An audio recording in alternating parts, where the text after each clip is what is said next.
সন্তান আমি তিলে তিলে বড় করেছি, আমার মনে বড় স্বপ্ন ছিল, কিন্তু সন্তান আমার এমন কষ্ট দিছে, একদিন এই কষ্ট আমি সহ্য করতে পারি নাই। না, আল্লাহর হাবিব ডাক দিয়ে কে মা,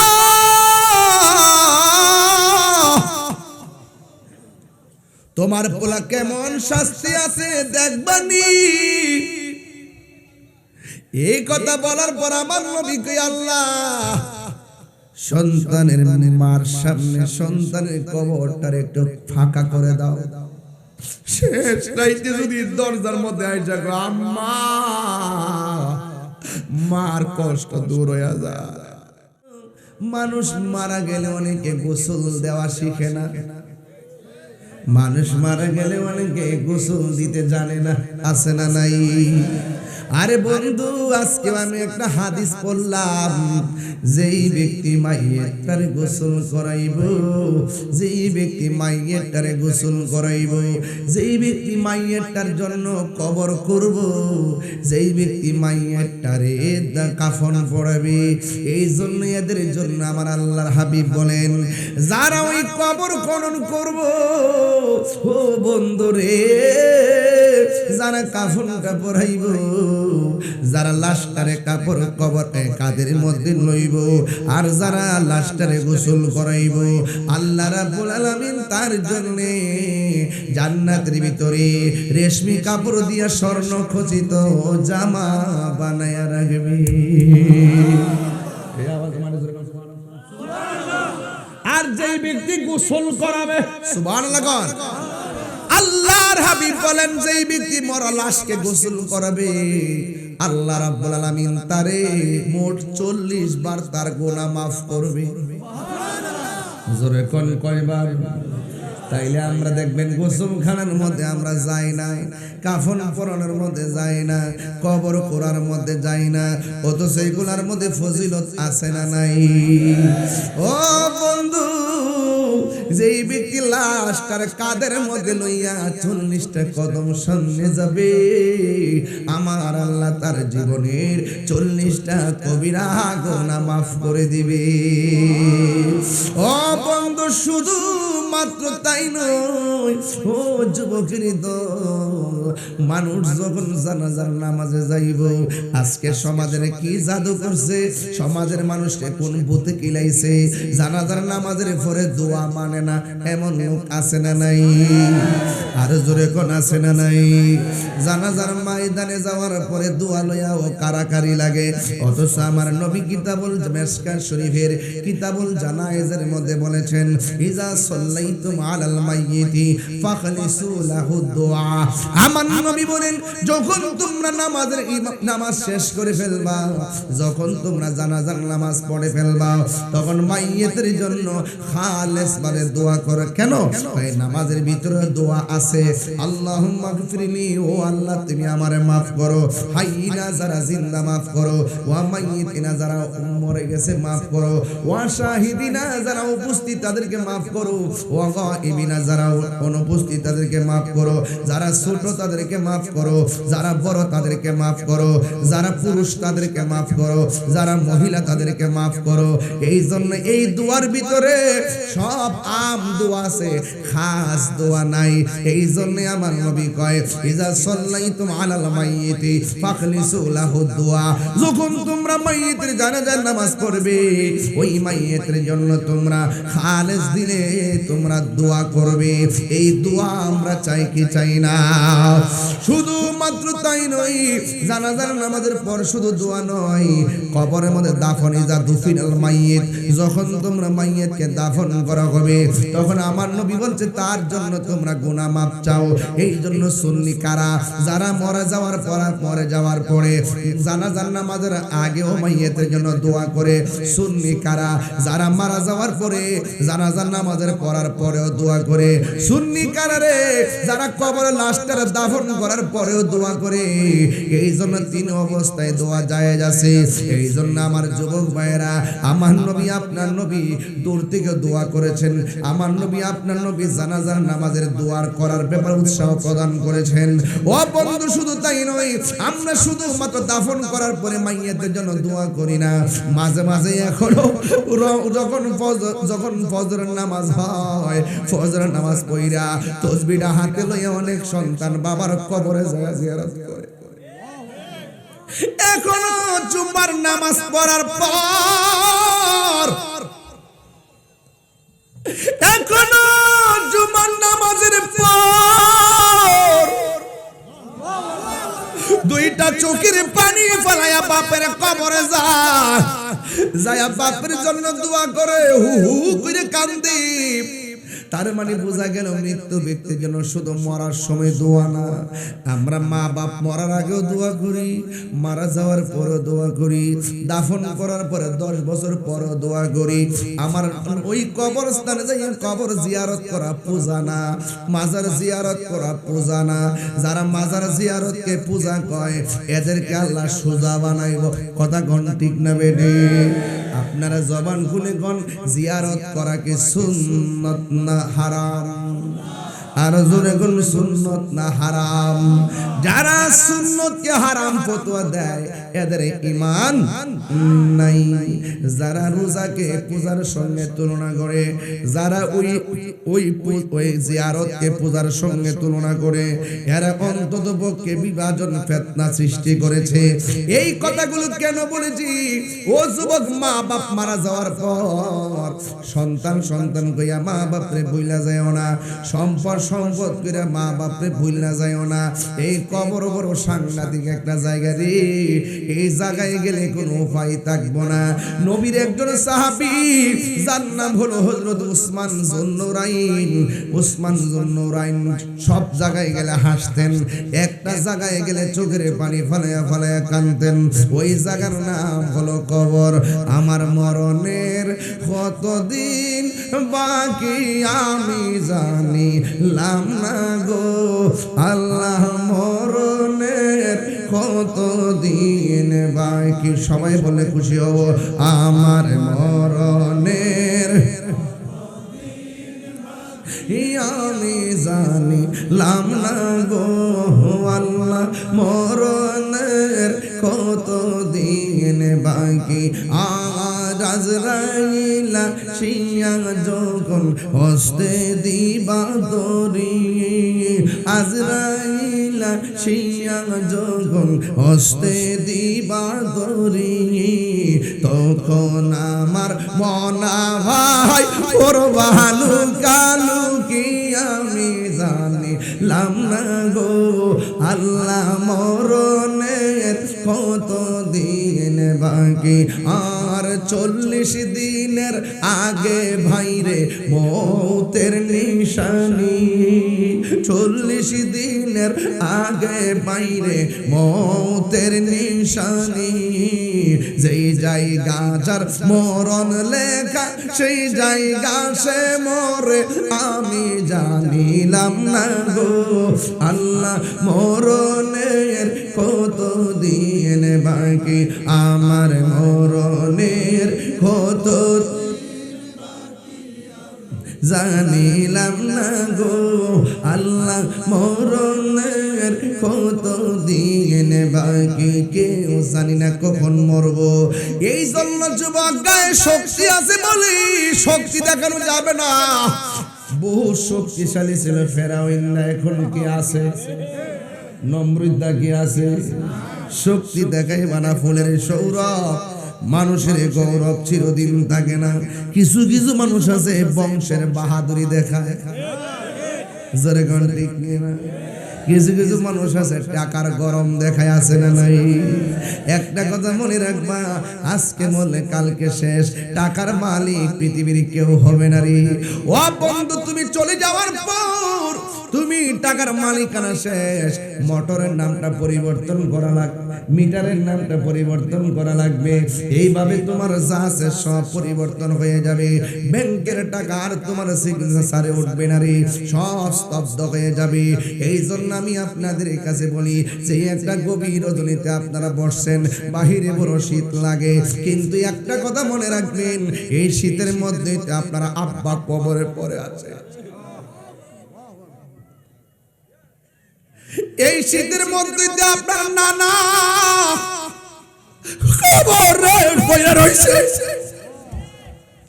এই শীতের মধ্যে আমার আব্বা একলা একলা গুরুস্থানে অন্ধকারে পড়ে রয়েছে। ওই কবর আমারে ডাকতেছে, আপনারা ডাকতেছে, আরেকজনের ডাকতেছে। গভীর রজনীতে কথা বলছি রে বাজি। এই জন্য বাবা রাতের বেলা গুরুস্থানে যেতে ডর লাগে। আন্ধারপুরের মানুষ আমি, আর আন্ধারপুরের বাসিন্দা। ও আল্লাহ, আমি এক পাপিষ্ট বান্দা। ও আল্লাহ, আমি এক পাপিষ্ট বান্দা। ঠিক কিনা? আল্লাহ রাই তৈলে ডরাই, রাত পোহাইলে ডর বয়স কলি বইলা যায়। আল্লাহ রাই তৈলে ডরাই, রাত পোহাইলে ডর বয়স কলি বইলা যায়। দিন রাইতে তোমার বান্দা কলবে যেন পাই, দিন রাইতে তোমার বান্দা কলবে যেন পাই। আল্লাহ রাই তৈলে ডরাই, রাইতে পোহাইলে ডর বয়স কলি বইলা যায়। আল্লাহ আমি সৃষ্টি তুমি স্রষ্টা, আমার কি বা সাধ্য, যখন তখন উইরা যাইতে তিতাস বাসি বাধ্য। ফুলাফান্ডির মুখে আজকে আওয়াজ কম। আমি যে কথাটা বলছি ফালাই দিতে পারবেন কি? টেহা পয়সা প্রটেকশন দিব আপনারে, যে আজরাইল আজকে না আমার একটা রাস্তা করা বাকি আছে, পরে আয়ো। মেম্বার হওয়ার স্বপ্ন দিয়েছিল, মেম্বারটা হয়ে এলো, এমপি স্বপ্ন এমপিটা হয়ে এলো। আল্লাহ আমি সৃষ্টি তুমি স্রষ্টা, আমার কি বা সাধ্য, যখন তখন উইরা যাইতে এই তাহিরি বাধ্য। সব ক্ষমতার প্রতিপাদ্য হর হামেশা গায়, সব ক্ষমতার প্রতিপাদ্য হর হামেশা গায়। আল্লাহ রাই তৈলে ডরাই, রাইতে পোহাইলে ডর বইস কলি বইলা যায়। আল্লাহ রাই তৈলে ডরাই, রাইতে পোহাইলে ডর বইস কলি বইলা যায়। ঠিক না বেঠিক রে বাবা? রাতের বেলা ঘর থেকে বাইরে যে ডর ডর লাগে, দিনের বেলা বাইরে বেড়াগিরি দেখায়। কথা কোন ঠিক না বেডি? কিন্তু তোমার মতো বহুত বেড়া বুকে ব্যথা হইছে, অ্যাম্বুলেন্সে উঠছে, গরিবর ফার হইতে পারে নাই, আজরাইল হাজির হয়ে গেছে। এমন ইতিহাস আসে না নাই? ও আব্বুরে মরণ, ওই কবরে যাওয়ার আগে এখনো সময় আছে, মা বাবার খেদমত দরকার আছে না নাই? সাথে সাথে আমার একটা কাগজ দিছে, বাবারে মার কথা কইতাম, ও বন্ধুরে বন্ধুরে, ও বাবা, আমরা মা বাবার খেদমত চাই কি চাই না? মায়ের কান্দন যাবত জীবন। তিতাস তো এরা আবার এগুলা পছন্দ করে বেশি। আমি রাস্তা দিয়ে গেলে সাইডে টুনটুনাটুন চলে, হ্যাঁ ডাইনে বামে দিয়ে চলতেছে।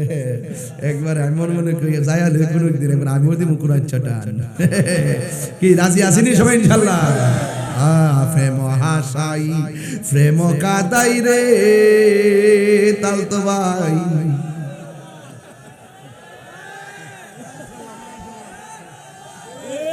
আল্লাহু আকবার কোন না কেন? বাজান ফিল্মের মধ্যে হাসিও আছে, কান্না আছে না নাই? সুখ আছে, দুঃখ আছে না নাই? কিন্তু আমি পরিষ্কার ভাষায় বলতে চাই, এমন তত্ত্ব পাওয়া যায় ছেলে মেয়ে প্রেম করতে গিয়ে আম গাছের উপরে উঠে একজন গলার মধ্যে রশি লাগায় আর উপরে সেই রশিটা পেঁচ দেয়, আবার ছেলেটা পাশে আরেকটা রশি লাগায়, দুইজন গলার মধ্যে রশি লাগায়া একজন আরেকজনের বলে আই লাভ ইউ, আবার ওইজন আরেকজনের বলে I want you, kill for love, with all my love, I want you, আমি তোমাকে চাই, লাইক ইউ। এইভাবে বলে বলে বলতেছে আমার মা তো তোমাকে বিয়ে দিতে রাজি না, আমার মা তোমার কাছে বিয়ে রাজি না, এখন কি করব? আমি যে তোমাকে ভালোবাসি ইতিহাস সাক্ষী করে দিব, আসো দুইজন আমরা আত্মহত্যা করি। তখন দুইজন ডাল দিকে নিচে বের কো, আব্বা বাঁচাও বাঁচাও, আব্বা বাঁচাও। এই পোলাপান, আমি পরিষ্কার ভাষায় বলতে চাই, তুমি মনে করো না যে একটা মেয়ের জন্য তুমি জীবন দিয়ে ফেলেছো, তাই বলে মেয়েটা তোমাকে খুব মিস করবে, হতেই পারে না। এক মাস পরে মেয়েটার বিয়ে হয়ে সংসার করবে, কথা বলেন ঠিক না? আজকে আমার যুবক পোলাপান রাত 12টার পরে ওয়াদা করতে হবে, কেউ আসবে কেউ যাবে, আজকে থেকে প্রেম টেম হবে না, যেই মেয়েকে পছন্দ হবে তাকে বিয়ে করতে হবে, কথা বলেন ঠিক না? প্রয়োজনে যদি বিয়া যদি না করে বাপ মা রাজি না হয়, তাইলে কি করতে হবে? আল্লাহর উপরে ছেড়ে দিবা। যদি মেয়েটার আরেক জায়গায় বিয়ে হয়ে যায়, তুমি বলবা যে মেয়েটা আমার ভাগ্যে নাই। কিন্তু আত্মহত্যা করা যাবে না, যাবে না, যাবে না, যাবে না। হাত তুলে বলো ঠিক কি না বলো।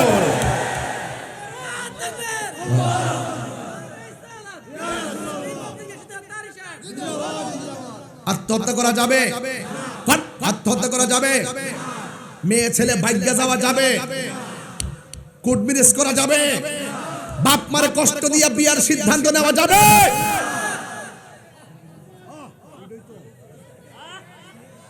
কথা না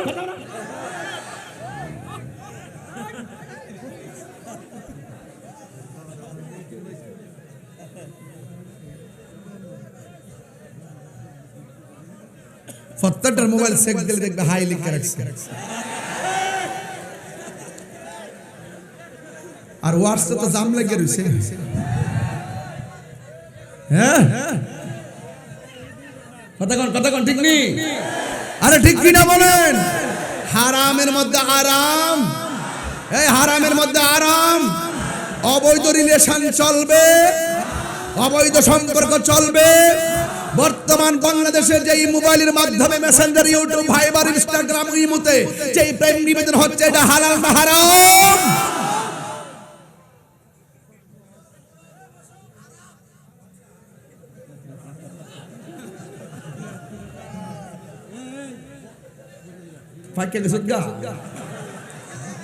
বেশি কথা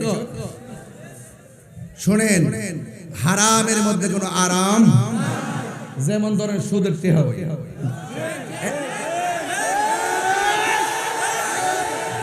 আর কিরে কিরে কিসে রাত্রে, আর রাত্রে 12:30 বাজে তুমি চিল্লাও গেলে হই মিয়া চিল্লেন না, আরে মানুষ ঘুম ডিস্টার্ব হবে তো।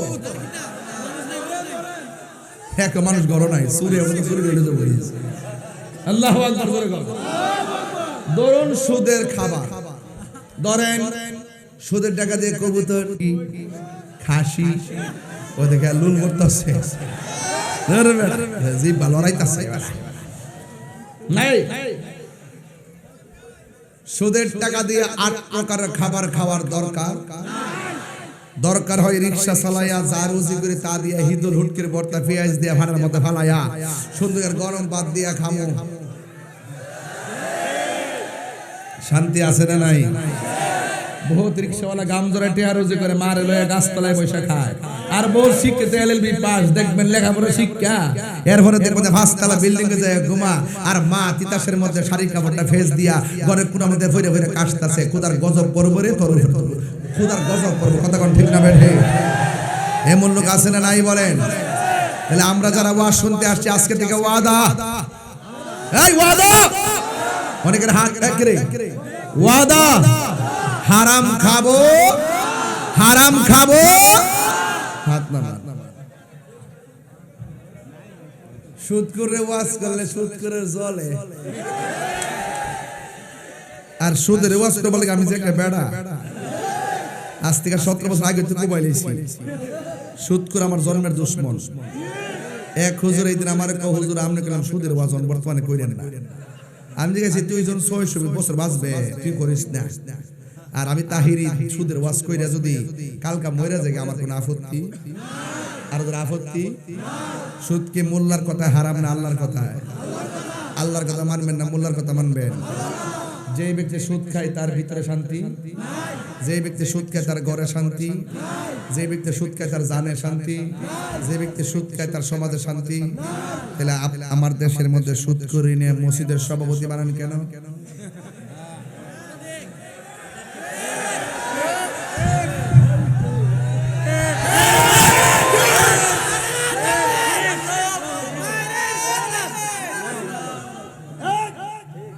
আজকে থেকে কথা ফাইনাল ইনশাআল্লাহ আমার যুব সমাজ সিদ্ধান্ত নেবে। আমরা বসেন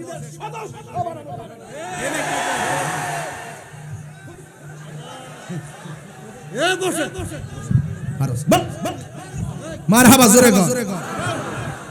আমার কথা রাগ কইরা লাভ নাই। আমি আবারও বলি হারামের মধ্যে কোনো আরাম কি হবে বেঁচে থেকে? মুট এমনি মুট করেন, নামান নামান, আমি তুললে তুলবেন, আর মনে হলে খেয়াল করবেন সুদ করে সাফানার মধ্যে যারা বাজার বহুত লোক আগে খাই লাইছে, জড়িত আর কি, জড়িত সুদের লোকে কি জড়িত। এখন আজকে কি হবে? আজকে ফায়সালা হলো অতীতে যা খাইছি খাইছি, ভবিষ্যতে আর খাবো বাস বাস, মাফ মাফ মাফ, তোবা তোবা, মুট মুট মুট মুট মুট মুট। ওকে ওকে। কি হবে বেঁচে থেকে, কি হবে বেঁচে থেকে? অযথা বিদ্যা শিখে যদি না করতে পারি সুদ মুক্ত সমাজটাকে। কার সাফা খেয়াল করছেন আপনারা? কি হবে আকাশ চুয়া বিলাস বহল বাড়ি গাড়ি, না খেয়ে কত মানুষ পরপারে দিচ্ছে বাড়ি। আজরাইল আসবে যবে মাটিতে পড়ে রবে, কোনো কাজে লাগবে না তোর বিল্ডিংটাকে, ঠিক কিনা?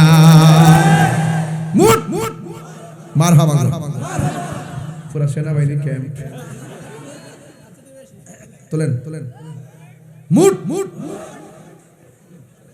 যদি আমরা দেশের লোকে কেউ লাগে, আমি 100 লাঠি দিলাম বাইরে বাপ না হাবু তাই। বাংলাদেশের প্রতি লাল চুকুত কোন বাবু যদি তাকায়, ওই দাদাগিরি বাবুগিরি আমরা বরদাস্ত করবো না। কথা ঠিক কিনা? এই দেশকে রক্ষা করতে হবে, ঠিক না বেঠে? তাহলে আওয়াজ করে কোন আমরা কি অবৈধ সম্পর্ক করব?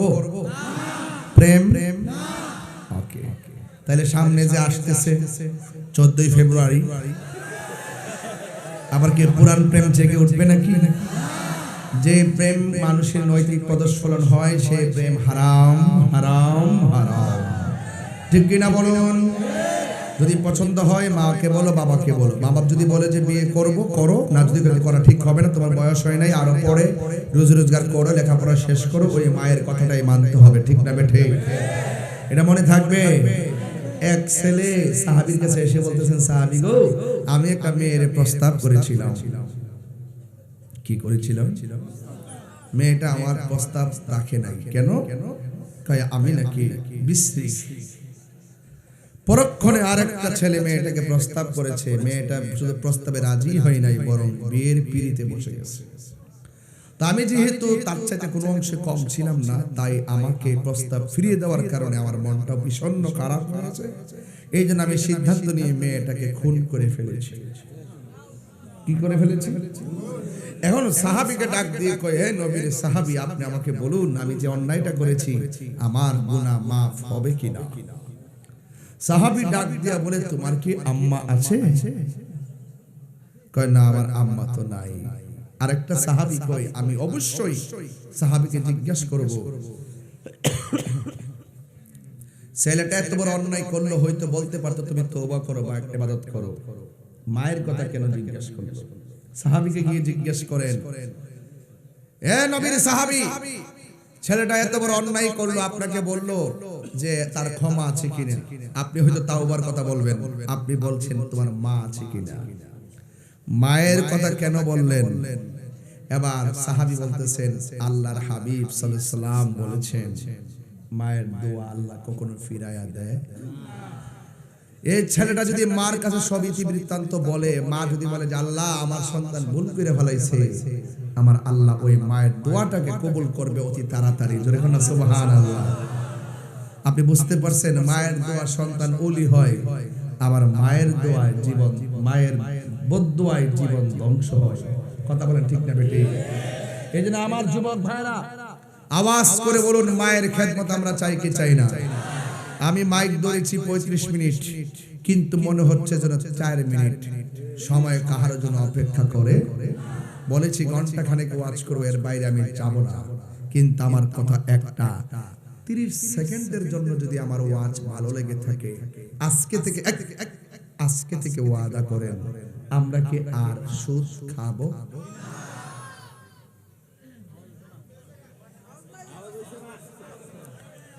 আওয়াজটা চোরা চোরা হওয়া, লাউডলেস বলেন আমরা কি সুদ খাবো? ইদানিং শুনতেছি মহিলারও টাকা লাগা,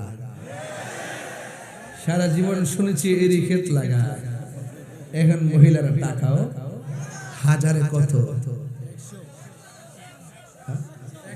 100, 10,000-এ 1 লাখে 10,000, 1 লাখে 10,000।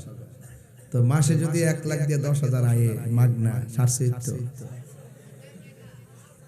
এই জন্য তো মহিলা, কিছু কিছু মহিলা যারা সুদের সাথে জড়িত, হেরার গলার সাউন্ডও বেশি বড়, চলাফেরা খুব গরম। জামাইরে তো পুরা তুষ বানাইলা, মূল্যায়ন করে না, কিরে উনি টেহার মালিক হয়ে গেছে কেনা। তবে মনে রাখবেন আল্লাহর ওয়াস্তে বলি, সুদের টাকা খুব ভয়ঙ্কর, খুব। হ্যাঁ, হাসপাতাল কি? ও সুদের টাকা আবার হাসপাতালও যায়। ও তুমি এত খবর জানো কিভাবে? তুমি কি লাইনম্যান নাকি? না না না, এটা তো ভালো লক্ষণ নয়। কথা বলেন ঠিক না বেঠি? মাশাআল্লাহ, তোমাকে ধন্যবাদ যে তোমার নিজের চলার গতি উপেন করার জন্য। পাগলা, আল্লাহু আকবার জোরে কর। আজকের ওয়াদের বিষয় হলো কারেন্ট। এই যে দেখেন কিছু কিছু পোলাপান মাঝখানে বয়ে রয়েছে, সাফা সাফা বাঙ্গা, নিঃসন্দেহে এগুলো বাবা ট্যাবলেটের সাথে জড়িত।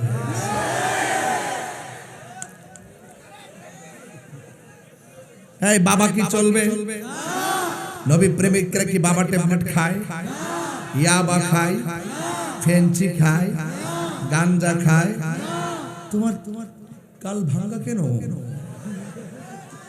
আজকে থেকে ওয়াদা, মনে করেন যে আজকে মাগরিবের সময় খাইছেন, খাইয়া চকলেট একটা মুখে দিয়ে আসছেন যেটা কেউ ধরতে না পারে, তো মনে করেন যে আজকেও খাইলেছেন হারাম, জবানকে পবিত্র করেন। আজকে থেকে ওয়াদা করেন আমরা আর কখনো মাদক সেবন করব, আমরা কখনো সুদ খাব, আমরা কখনো ঘুষ খাব, এবং লাস্টের কথা আমরা কখনো মা বাবাকে কষ্ট দিব। এই যে না না বললেন, যদি এই না গুলা যদি নিজের জীবনের সিলেবাস হয়ে যায়, আপনি কাগজে লিখে রাখেন, আপনি বান্দা থাকবেন না, আপনি আল্লাহর বন্ধু হয়ে যাবেন।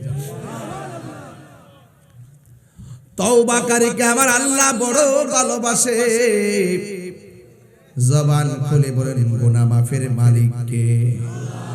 একদিন আমার নবী গুরুস্থানের মধ্যে গিয়ে, সুবহানাল্লাহ, আমার দেশে তিতাসে গুরুস্থান আছে না নাই? ওই চারচরে আছে না নাই? আল্লাহর হাবিব একদিন গুরুস্থানের মধ্যে গিয়েছেন। কি কথা কইেন, আমি গুরুত্বপূর্ণ কথাই তো বলতেছি। ওয়াজ তো এগুলো ওয়াজ, আর বাইরে কি ঘটনা কইতাম? ঘটনা তো দল্লি কমে যেতে আমরা জানি, কিন্তু এখন যে বর্তমান সামাজিক প্রেক্ষাপটে এগুলি ওয়াজ। আর ওয়াজ হইল জুতা চোর মোটামুটি বালা, কিন্তু ইমান চোর ভয়ঙ্কর।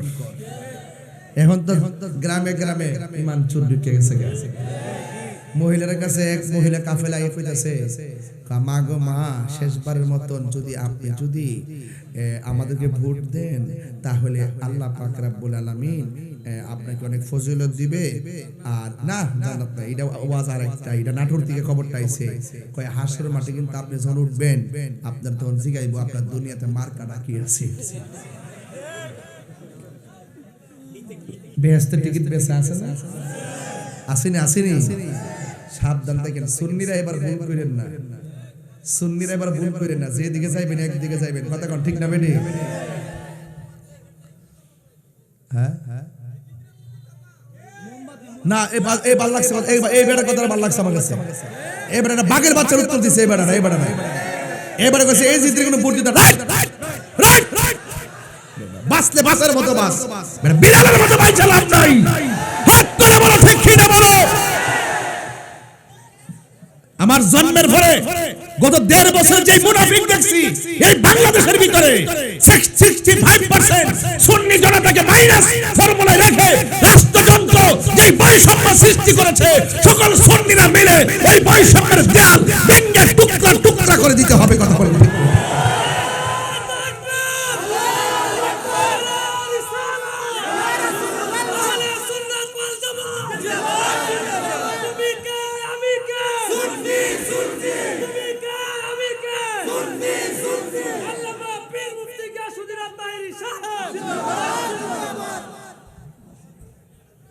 রাগ করব না, তবে মুনাফিক তো মুনাফিক বলা যাবে, কাফের কাফের বলার নাম ঈমান, মুনাফিককে মুনাফিক বলার নাম ঈমান, হককে হক জানার নাম ঈমান, বাতিলকে বাতিল জানার নাম ঈমান। কথা বলেন ঠিক না বেঠে? গভীর মনোযোগ। আল্লাহর হাবিব সাল্লাল্লাহু তাআলা আলাইহি ওয়াসাল্লাম গোরস্থানের মধ্যে গেলে, ওই চারচরে গোরস্থান আছে না নাই? গোরস্থানের বয়স কত? অনেক, ওহ 100। আর আমার নবী যেই গোরস্থানের মধ্যে গিয়েছেন, গোরস্থানটা নতুন মাটি ফেলে নতুন এরিয়া করা হয়েছে, নতুন নতুন যেই কবরগুলা দেখেছেন, উঁচা উঁচা কবর দেখেছেন, আমার নবী নতুন গোরস্থানে ঢুইকা প্রত্যেকটা কবরের পাশে যায় নবী মুস্কি হাসি দিচ্ছেন। তার মানে বোঝা গেল একটা প্রেমের খেলা আছে না নাই? আপনারা আওয়াজ করে বলুন, নবী যদিও কবরের উপরে, কিন্তু নবী ভিতরে দেখার ক্ষমতা আছে না নাই? আল্লাহর হাবিব সব কবরের পাশে যায়া মুস্কি মুচকি হাসি মারেন। সাহাবায়ে কেরাম বড় খুশি। ইন দি মিন টাইমে আমার নবী আর একটা কবরের কাছে গেলেন। যাওয়ার পরে আমার নবী চোখের পানি মুবারক ফেলে কান্না শুরু করলেন। সাহাবীরা ডাক দিয়ে কয়, ইয়া রাসূলুল্লাহ, নবী গো, ও মায়ার নবীজি, আপনি গোরস্থানের মধ্যে ঢুকলেন, সব কবরের মধ্যে যায়া চোখে, সব কবরের পাশে যায়া মুস্কি মুস্কি হাসলেন। ইয়া রাসূলুল্লাহ, নবী গো, সব কবরের কাছে যাইয়া আপনি হাসলেন কেন? আমার নবী, আপনার নবী বলেন, ও সাহাবীরা, আমি নবী যাহা দেখি তোমরা তা দেখো না। আমি নবী যদিও কবরের উপরে, আমি তাকায়া দেখলাম এই গোরস্থানের সব কবরস্থানের কবরবাসীর নিচে আমার আল্লাহ জান্নাতের গালিচা বিছায়া রাখছে। নবী দেখার ক্ষমতা আছে না নাই? এবার সাহাবায়ে কেরাম জিজ্ঞেস করি, ইয়া রাসূলুল্লাহ, নবী গো, ও মায়ার নবীজি, সব কবরের পাশে যাইয়া মুস্কি মুস্কি হাসলেন, মানলাম তারা সুখে আছি, কিন্তু একটা কবরের পারে যাইয়া কেন চোখের পানি ফালাইয়া কান্দেন?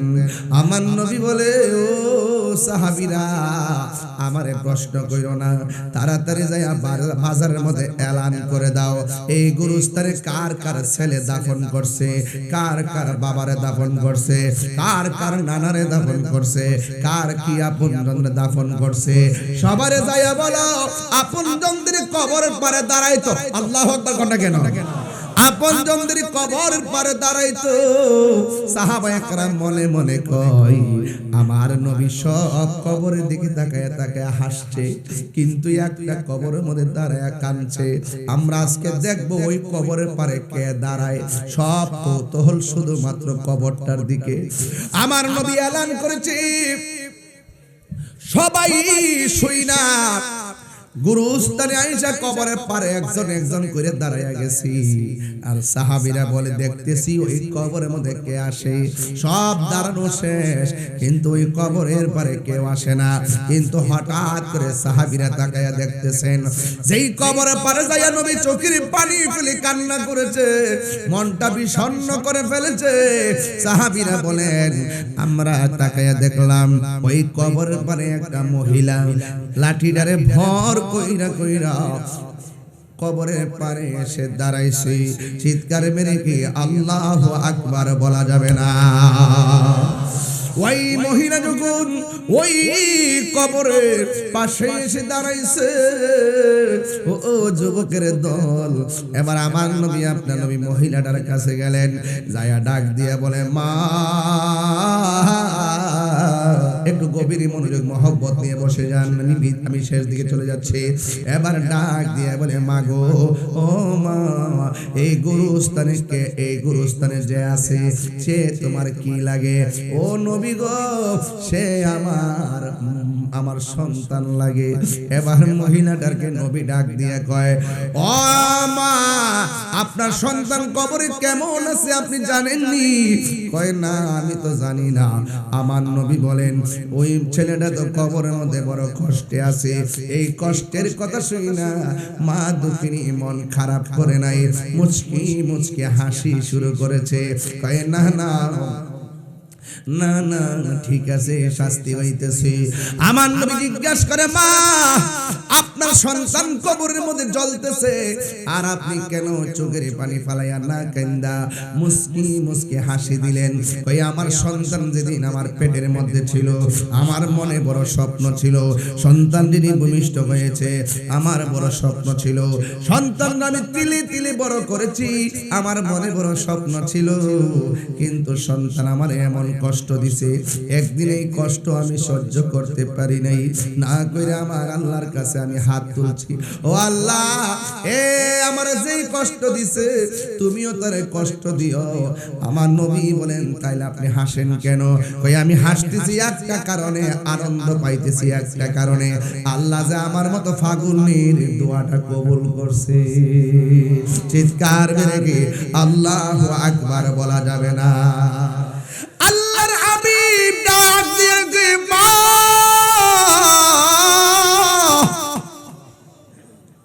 তোমার পোলা কেমন শাস্তি আছে দেখবানি। এই কথা বলার পর আমার নবী কই আল্লাহ, সন্তানের মার সামনে সন্তানের কবরটার একটু ফাঁকা করে দাও। নবীর মতো মুস্তাজিব দাওয়া কি পৃথিবীতে কেউ আছে? নবী যদি বলে আকাশের চাঁদ দুই ভাগ হয়ে যায়, আকাশের চাঁদ দুই ভাগ হয়ে যায়। মৌলা আলীর নামাজ ছুটে গেছে, সূর্য ডুবে গেছে, নবী কই সূর্য রে, আসরের টাইমে যে এই জায়গায় ছিলাম ওই জায়গায় আইস। আর আমার দেশের এক নেতা কয় আল্লাহ আমার এমন মর্যাদা দিছে, আমার লাগে সূর্যটারে দাঁড় করায় রাখবো। কবর কষ্ট লাগে রে বাবা।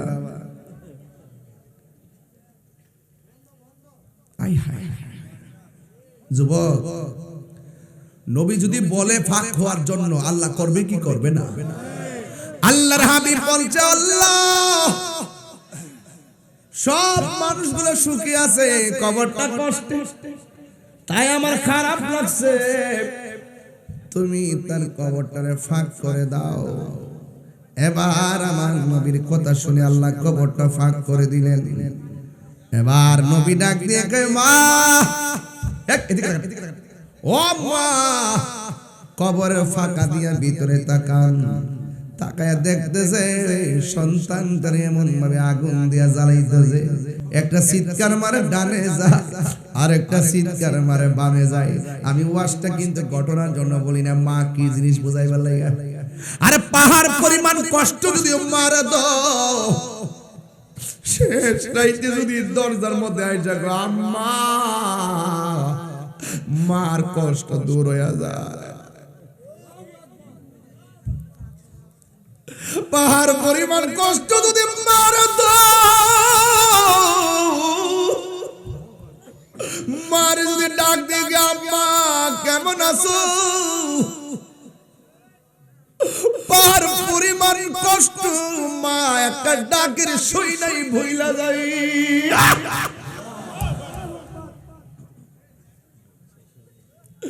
হাই রে সারা জীবন বিদেশ বিদেশ, 12 বছর মার খবর ভালো করে লয় নাই, 10,000 টাকাও দেয় নাই। কিন্তু সন্তানটা যখন বাড়িতে আসে, বাড়িটারে লেপে টেপা গুছায় রাখে আমার পোলাইব। পোলা যখন ব্যাগ দিলে ঘরের ভিতরে ঢুকে, মা দুঃখিনী ব্যাগের দিকে তাকায়, মা চেহারার দিকে তাকায়, জাদু মনিরে জড়াইয়া ধরে, পুত্রী ভূত শরীরটা শুকায় গেছে, খায়ালো। এটার নাম হলো মা। ও বন্ধু, মার মনে কষ্ট দিয়ে তাহিরি কাছে মুরিদ হইয়া আব্বা আব্বা করবা, তোমার মতো মুরিদ দরকার নাই। কথা কোন ঠিক? হায় হায় হায়। এই জন্য আমার আল্লাহ কয়, আমার নবী বলে আল্লাহ কবরটা ফাঁকা কইরা দাও। এবার মহিলাটা একটু আগে কোন সন্তানের আযাবের কথা শুনে না হাসছে, কয় আল্লাহ যে আমি পাগলের দোয়াটা কবুল করছে। যেই মাত্র কবরের ভিতরে লাশটা দেখছে, লাইস মারতাছে আগুনের তাপে, ওই মুহূর্তে মা দেখে আর সহ্য করতে পারে না। নবী গো, ও নবী, আমি বদদুয়া দিছি, আমি কি জানি আল্লাহ এমন ভাবে আমার ফুলারে ফুরাইব। নবী গো,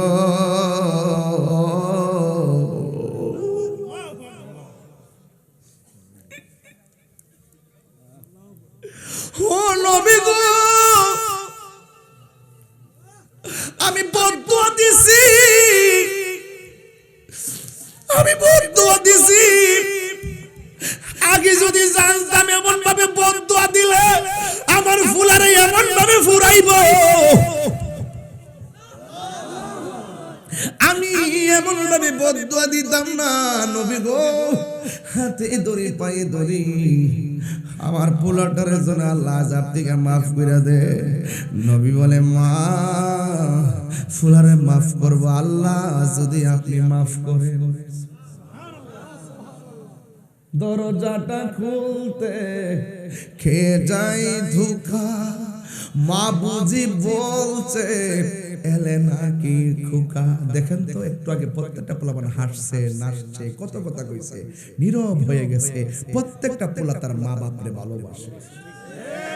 একটু মাঝে মাঝে একটু রাগারাগি করে আল্লাহ আমরা অনেক সময় দমক দেলাইছি গো আল্লাহ। ও আল্লাহ, আজকের এই ঐতিহাসিক ওই চারচর মাহফিলে রাজাপুরা দরবারে মহান মুর্শিদকে সামনে লইয়া আল্লাহ আপনার কাছে একটা ফরিয়াদ করি আল্লাহ, আমরা হয়তো মারে দমক দেলাইছি, মা অনেক কষ্ট পায়া লাইছে, বাপে অনেক কষ্ট পায়া ফেলছে। আল্লাহ আজকে তওবা করি, আর জীবনে কষ্ট দিব না।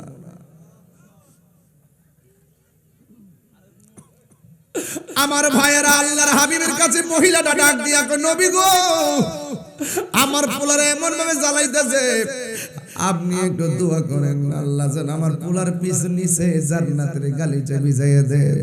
নবী বলে, আপনি মাফ করছেন নি? কয়, হ আমি মাফ করছি, আমার কোনো অভিযোগ নাই, অভিযোগ নাই, অভিযোগ নাই, অভিযোগ নাই।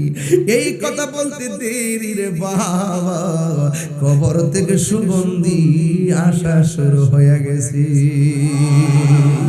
আর জোরে জোরে করেন আল্লাহু আকবার। মায়ের কান্দন, 2-4 মাস বোনের কান্দন রে, গোরের পরিবারের কান্দন, গড়ে দিন পর থাকে না দুঃখের দরদি আমার জনম দুঃখী মা গর্ভধারিণী মা জনম দুঃখিনী মা দুঃখের দরদি আমার জনম দুঃখী কত না মারাত পোহালো বিজল গুয়ে মুতে আমার সুখ নাই রাখিয়া মাই তাকে বিজাতে কত না মারাত পোহালো বিজল গুয়ে মুতে আমার সুখ নাই রাখিয়া মাই তাকে বিজাতে এই তাহিরি ডাইকা বলে জান্নাত মাহের পায়ের তলে গো দেখ বুখারী হাদিস খুলে করছে নবী ঘোষণা দুঃখের দরদি আমার জনম দুঃখী মা গর্ভধারিণী মা জনম দুঃখিনী মা দুঃখের দরদি আমার জনম দুঃখী মা। পাঁচটা বিষয় আনছি আজকের ওয়াজে। মৃত্যু ব্যক্তি মারা যাওয়ার পরে দোয়া করতে হবে। 2 নম্বর হলো নেশা করা যাবে। 3 নম্বর সুদ খাওয়া যাবে। 4 নম্বর মা বাবার খেদমত। এর বাইরে কি ওয়াজ আছে? 5 ওয়াক্ত নামাজ আমরা চাই কি চাই না? আরো জোরে চাই কি চাই না? বেশি না, এর বাইরে গেলে আপনারা ওয়াজ ভুলে যাবেন। এই জন্য আপনাদেরকে একটা টাইম টু টাইম কথা বললাম। আল্লাহ আমাদের সকলকে হেফাজত করুন, বলুন আমিন। আসেন দাঁড়িয়ে নবীর সালাম দেয়া নবী সালাম।